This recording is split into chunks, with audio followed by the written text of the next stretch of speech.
biggest South Asian media group, Ymedia. Hello everyone, my name is Ymedia Jaswal. I'm the group editor at Ymedia. On behalf of Ymedia, I'd like to welcome you all on this very special broadcast on Ymedia.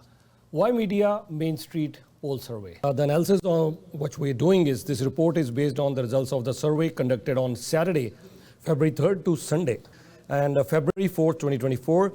And the sample size I'd like to highlight was 1,183 adults, 18 years or older in age, all living in the region of Peel. The survey was conducted using automated telephone interviews, smart IVR. So the margin of error I would like to highlight is plus and minus 2.8% at 95% confidence level. And margin of error higher in each subsamples. So total may not add up to 100% due to rounding off. And this poll survey was commissioned exclusively by Ymedia Group and Main Street Research. So there we have the results here. So PC party in the region of Peel, they are lagging behind as much as we could say that they're ahead, but PC party, Doug Ford's PC party has a support of 29.9%. It's almost 30%, which is 29.9%. So, and then we have Liberals, Bonnie Crombie's Liberals in Ontario, they are 35%. So in the region of Peel, Liberal Party is definitely leading in the region of Peel. And then NDP, they are slipped to 10.5%. They're the official opposition in Ontario. Merit Stiles was here at our Channel Y studios. I spoke with her on a host of different issues. But in the region of Peel, they seem to be lagging far behind. The Green Party, 3.2% in the region of Peel, and others, 2.2%. This is all voters, and we still have undecided voters at 19%. And Quito, I'll start with you. What do you have to say about these numbers? Quito. Yeah, Peel wide, these are very good numbers for the Ontario Liberal Party.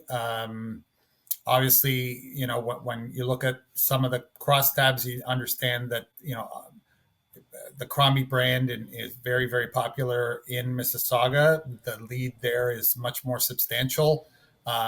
Remember again, with the undecided 19%, we didn't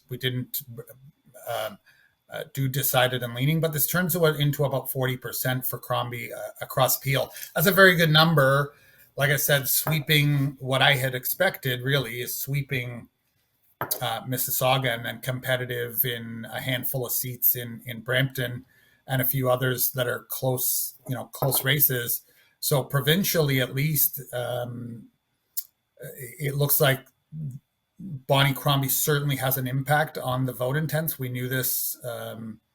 It's her hometown advantage. So the advantage in Brampton is not. It's basically a tie in Brampton, and so. But at least that puts the Liberals into competition, unlike the last two provincial elections, where really, as you said, they've been decimated and wiped out largely in across the 905. So certainly mission accomplished so far.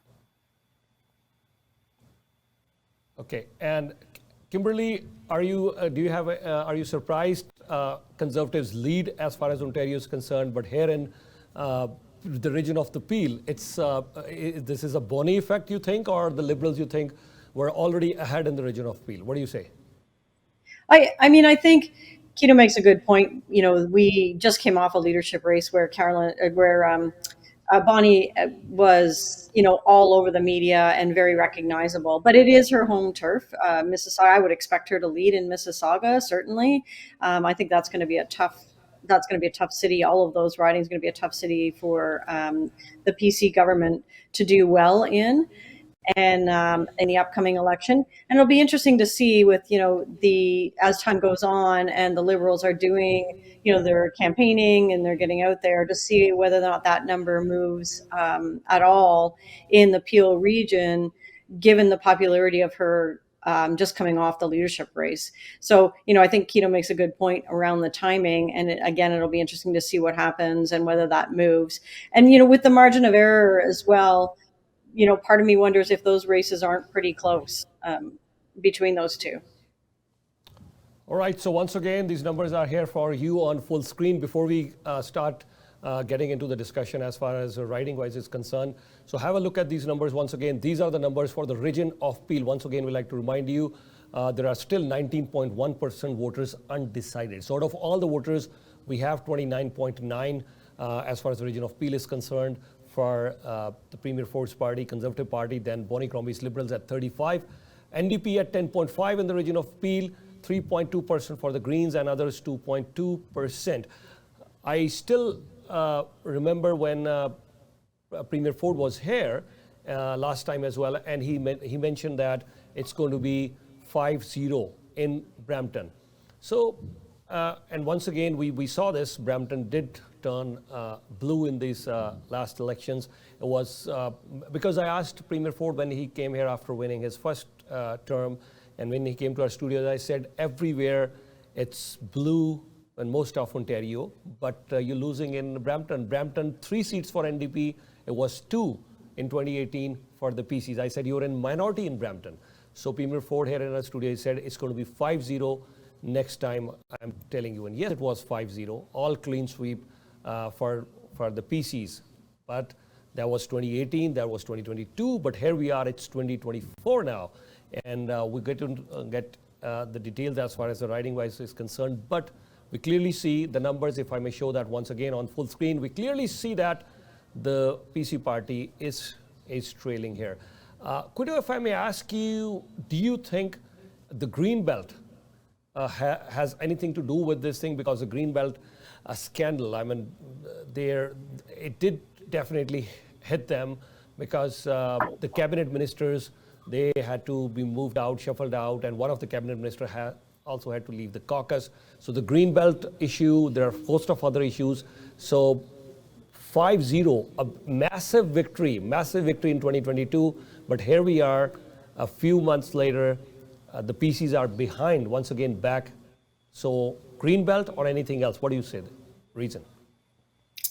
Look, I think the Green Belt, we pulled the Green Belt issue very significantly. And for the first time since Doug Ford became the leader of the PCs and the first time since he was elected premier, it's the first issue that has broken through partisan lines. And all the other things that Ford has been criticized for since being elected premier, it doesn't touch his base. And so what I think happened with the Greenbelt scandal, and is still happening, and will continue to happen for some time, I think, is that, even PC voters didn't like the revelations and continue not to like it. It's sort of this very, and it's the first issue that has really touched his base in that way. So that was the danger of the Green Belt. And as we move forward, if more and more comes out of this RCMP investigation and other things, I think it will continue to hurt. His personal brand is well above that of the party, and that's why this particular scandal has been so damaging. Other than that, I'd say every political party has a shelf life. Every political candidate has a shelf life. And, after 6 years in government and, all governments start getting fatigue as voter fatigue. And so some of that could be at play here already. Just 6 years in, we know that Justin Trudeau, after 2015, looked like he might be prime minister for more than a decade easily. And here we are 9 years later, and we know his current state of popularity. Okay. And Kimberly, before we get on to the riding-wise, your final thoughts. Do you think, because it's the elections, because it's a majority government, the elections are not that close. It's still almost 2 years, 2026. That's the time we'll see another elections, most likely in May 2026. But I think, will the Greenbelt scandal go away by that time? What do you think about, they're talking about Highway 413. That's what they're trying to put across now. So your final words as far as the overall numbers is concerned, then we'll get into the riding-wise analysis. Yeah, I mean, I think that the Greenbelt issue is it's going to stick for quite a long time, and I do expect that we will see that issue come up as a campaign issue pretty strongly when we get to the 2026 election. I don't think he's going to be able to lose that. I think he will be forced to answer that. And I tend to agree with Keto. I think it's the first time that the party themselves have struggled with, where that lands internally, and there is some divisiveness because of it. And I do believe that in 2026 he will have to address that. I don't believe it's going to go away. And the new highway, the 413, I think that was heavily pulled. It was heavily looked at. There was a lot of consultation around that one. I think Ontario does need to build more infrastructure, and if that's new roads, new subway systems, or whatever they are, we have to do it in a conscientious, environmentally friendly way. And we need to get people moving better and faster. I'd obviously like to see some green energy involved in that. But I think Ontario does need to move through in a much more efficient way. I mean, any of us that have ever been stuck on the 401 understand that we need more places for people to go, so that we're not all sitting there in our cars with greenhouse gas emissions. So as we move towards electric, as we move with more green energy, I think there's going to be some positives coming out of that, and I do think it will come up in the election. It'll be interesting to see how they handle that. All right, thank you so much. The biggest South Asian media group, Ymedia.